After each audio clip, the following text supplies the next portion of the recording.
My name is Alex Raza. I'm an attorney, and I'm also a certified information systems security professional with the Office of the Counsel to the Inspector General. I'm really excited to have this opportunity to speak with you today about Section 1140 of the Social Security Act. We're always excited to talk about this topic here at OIG because, as Tracy noted, our mission is to prevent and detect fraud affecting a national benefits system, the Social Security Administration, which touches the lives of over 325 million people in some way, shape, or form, essentially every living American. I'm going to provide you with some background on the 1140 Consumer Protection Program, and I'm also going to give you some practical tips on how you can help protect your family, the individuals you serve, and yourself. But first, I should say right off the bat that fighting fraud here, it really is a team effort, whether it's within OIG, our internal components, whether it's OIG and the Social Security Administration itself, and with outside groups such as yours. And really our goal is to enhance the public trust. So to tell you, I'll tell you a little bit more about that in a minute, but first I'd like to tell you a brief story about a person I know. Unfortunately, it's not a very unique or unusual story, except in one respect that I'll talk about at the end. It involves a person I know whose husband received a flyer in the mail, and this flyer looked very official. It used an image of a Social Security card. It also, used a lot of Social Security terminology, invited those people to attend a seminar on Social Security benefits, and the person at first, I think their reaction was what any of us would have when they received an official piece of mail about a benefits program. They thought, oh, this must be important, but they took a step back, and it's fortunate they did, because they contacted our office, and it turned out that that was not a legitimate Social Security advertisement or communication. I'll tell you more about that story at the end, but to go back to the mission of enhancing public trust, I'm going to try to answer 3 questions for you today. Essentially, first, about the basis for the Section 1140 Consumer Protection Program. I'm also going to talk about how Section 1140 can benefit both the public and the government, and then I'm also going to explain why we think Section 1140 is really a model for anti-fraud initiatives. So like I said earlier, our challenge here at OIG is to protect a national benefits program from fraud, waste, and abuse, and we have to protect both the public and the agency from Social Security related fraud. And I think you can break this SSA related fraud down into 3 basic categories in Section 1140. We have, unfortunately, people who try to sell SSA's free products or services. So in other words, third parties will offer for sale things that you could get directly from SSA for free. And we also have third parties, individuals or companies who try to sell non-SSA products or services by deceptively using SSA words, emblems, or symbols to imply a connection or endorsement from the agency. And then finally, we have what I think is the worst type of SSA-related fraud under Section 1140, which is obtaining personally identifiable information for identity theft purposes. Essentially, the Social Security number being a prime target for fraudsters. And really, thinking as a prosecutor, I would say that the aggravating factor in all these types of fraud is that it involves a captive and vulnerable audience. So the people who rely the most on Social Security, just as Medicare in some respects, tend to be the more vulnerable members of society, the elderly, the disabled, even young children. Now, Congress recognized that this was a major problem, and in the 1980s they rose to the challenge and they created this special statute, Section 1140 of the Social Security Act. And they realized that fraudsters were using Social Security as a hook and they wanted to put a stop to that. So they created this statute with very broad and flexible definitions of what constituted fraud. they prohibited unauthorized sales of SSA products or services. And more broadly, more powerfully, they also prohibited misleading use of SSA words, emblems, or symbols. Now, this is a civil statute, not a criminal statute, but in a way it kind of makes our job here easier because it's a preponderance of the evidence standard rather than beyond a reasonable doubt. And it also uses a known or should have known model of intent, which means that we only have to prove that a reasonable person would have known that was deceptive. So Congress also included very strong penalties under the statute, and I'm going to have to update my slides because just the other week these numbers went up. Now it's over $10,000 per violation and over $50,000 per telecast or broadcast violation. I'll talk more about those in a minute. Those are inflation adjusted now under the Balanced Budget Act of 2015, and they'll continue to be inflation adjusted in years to come. Also, I think the most powerful teeth in the statute is the fact that there's no cap on the number of instances. So if a person or company sends out 100 deceptive flyers, that's 100 violations. If they have a website that's visited 1,000 times, that's 1,000 violations. If they have a telecast or broadcast reaches 10, 100,000 people, you can see how the violations stack up really quickly. So what types of fraud prompted Congress to create this special statute? Well, once upon a time I was actually a biology major, and I love to think of the fraud as a virus because fraudsters are constantly trying to evolve and come up with new ways to attack people, unfortunately. In the early days, a lot of this SSA-related fraud involved mass mailing. And a great example of that was a case we handled involving a company called Kramer Direct, a marketing company. And what they were doing was sending out flyers that looked like this, very official-looking flyers. You can see on your screen in the top left here, they're using the term Social Security. They're telling people there's a change in their benefits. They're also displaying a form name and year number. It looks very similar to an official IRS form. They've included a actual legitimate citation to a postmaster regulation. Really, there's no need to, for a company to cite any postmaster regulation like that. They've gone so far as to make the return address a distribution center. If you're a legitimate company, why not just tell people who you are? And we've even seen, not in this case, but we've even seen companies where they'll use a P.O. box in Washington, D.C., even though their may be located in Dallas, such as this company, and they'll incur that extra expense just to give that added impression that it's an official government mailing.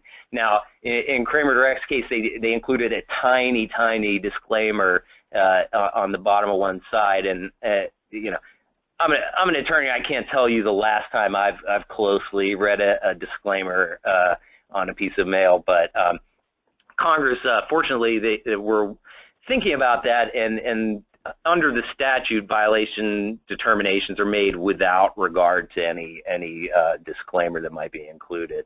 Now, in Kramer Direct's case, our number one goal in all these cases I'm going to describe to you is compliance. So we want to stop that deception from occurring. And on top of that, in this case, we were able to impose a $65,000 penalty.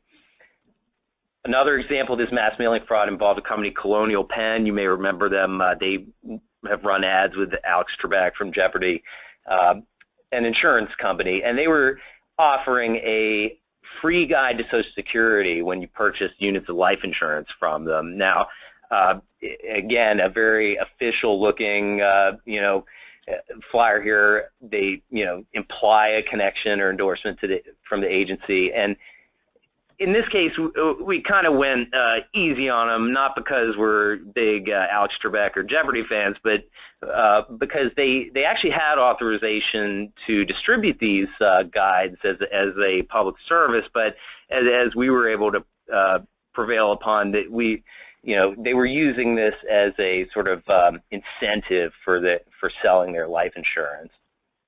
And in that case, we impose a $25,000 penalty. It's not just active mass mailing that's involved. Also, even something as simple as signage can be a violation. A lot of law firms do business with Social Security, and one example was the Kirk Law Firm, which had these signs outside of their office saying Social Security Sign-Up Office. In addition to that sign, they had a sign on the back of their building facing the road up here on the right-hand side, which said Social Security Sign-Up Office, using the exact same color scheme and font as legitimate Social Security signs. It was so convincing that we actually had an SSA field manager call us and say, my employees and even the individuals I serve are coming to me saying, hey, you know what? I saw there's a new office. It's a lot closer to my house. Is there any way I can transfer to that office? So we definitely shut them down, and just for the two signs, a $7,500 penalty. We've also seen a lot of telemarketing scams that involve calls from 1-800 numbers where people were posing to have some connection with Social Security. In these instances, it's a lot harder to determine where the call is coming from and find who the perpetrator is, but we've had great success working with the 1-800 number providers, and we're able to take these down pretty quickly even when we can't find out who was behind them. Broadcast marketing, television, radio is also an issue, and it's specifically addressed in the statute with a larger penalty amount. Colonial Penn came back, after that first case we had with them. They ran a series of television ads with Alex Trebek, and they were again offering the free guide to Social Security in exchange for purchasing their life insurance. This was a case of fool me once, and ultimately we said, I'll take who will be getting a civil monetary penalty for $100,000, Alex. Now, continuing this evolution, society is evolving into the electronic frontier, and fraudsters are as well. So early on in the internet age, we saw a lot of email scams, similar to the mass marketing deception, basically trying to generate leads for businesses. And the fraudsters moved into websites as well for lead generation, one example being socialsecurity.com. And I'm going to show you an image of that site, which it doesn't look too deceptive on its face, but the domain name itself, socialsecurity.com, was just so patently misleading that it was a violation. And in that case, we imposed a $100,000 civil monetary penalty. Another example of these lead generation websites is socialsecurityadministration.org. Some websites evolved over time, and they started to get better with the graphics. They're starting to look more like official websites. In that case, we imposed a $35,000 civil monetary penalty. And more egregiously, we also started to see websites doing unauthorized sales. So great example being socialsecurityhome.com, again, a misleading domain name, but the site itself just far more misleading than others we had seen. They used an official-looking emblem, symbol, font, and color scheme very similar to the official Social Security website. And what they were doing was actually selling people replacement SSN cards, which you can obtain for free direct from the Social Security Administration. I'll point out a really egregious part of this website, which was these links on the left-hand side. If you clicked on this White House emblem, you went to whitehouse.gov. If you clicked on usa.gov, you went to the official government website. If you clicked on this Social Security Administration emblem, nothing happened, and giving you the impression that you were already there, the false impression. Now, that was pretty ingenious, but less ingenious on their part was the fact that they were obtaining their money through PayPal, because we were able to work with PayPal in order to shut them down pretty quickly. And in that case, due to the egregious nature, we imposed a $325,000 penalty. I'd also like to mention what are called man-in-the-middle attacks. It's something to be very aware of. And I'll show you an example in a little bit as well. But they involve situations in which a fraudster attempts to place themselves between the legitimate website and the user. In other words, grab your credentials. You think you're putting them into the official site, but there's actually somebody standing in between grabbing that information. For some reason, a lot of these come from foreign-based educational institutions, and an example being gov.ssnrecords.org. In these situations that originate overseas, it's a little more difficult to impose penalties, but we are able to freeze those instances of fraud pretty quickly. The common denominator with all these types of internet-related fraud is the misleading domain name itself. And I'll mention we've had great success working with domain registrars like GoDaddy and RightSide to try and address this problem at the beginning, at the registration point. Now, the internet continues to evolve, and so does the fraud. We've seen increase in social media-related SSA fraud. For instance, on Facebook, we've seen instances like this where someone set up a Social Security disability blog on Facebook that essentially looked exactly the same as the official SSA blog at the time. You even, I don't know if you can, hopefully you might be able to read it, they even classified themselves here on Facebook as a government website. We were able to shut that down. Also, a company called Auto Quote Tips was using images of Social Security cards and the Social Security name to sell their insurance policy, on auto insurance on Facebook. We've seen Twitter cases, for example, Social Security, the handle missing the letters AL in the handle, but when you went to that Twitter site, looked exactly like the official Social Security Twitter site, even down to the emblem. Furthermore, mobile apps now are just exploding. We see a lot of mobile apps either offering you access to Social Security information or even selling you SSA publications online. And then back to man-in-the-middle attacks. In this case, a site using the Social Security Administration name and emblem to try and capture your email credentials, in this case asking for your Gmail username and password.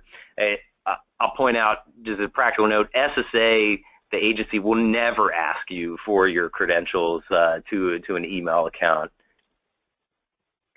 Now, we realized early on, here at OIG in the 1140 program that, trying to address every single instance of fraud like this would be essentially like playing an unwinnable game of whack-a-mole. So we realized we had to take a more proactive and preventative approach, primarily through outreach. As I mentioned, we've worked with the domain registrars like GoDaddy and RightSide, trying to prevent registration and use of misleading domains. We've also worked with search engine companies like Microsoft, Yahoo, and Google to make sure that people, when they search for Social Security, that they're getting to the legitimate website. We've worked with financial institutions. I mentioned PayPal in order to stop the money flow. Cutting off the money really is the best way to fight fraud in a lot of cases. And we work with consumer groups, the American Society for Aging, and other government entities such as yours. It really gives us a great cooperative approach to try and educate as many people as we can about how to prevent Social Security fraud.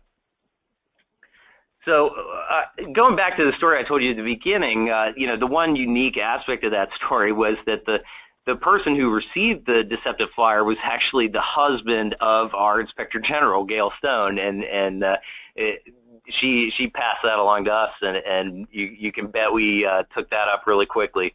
I'll say, I won't say in conclusion, but I'll say for the next step, let's all try to find ways that we can join forces to fight this fraud.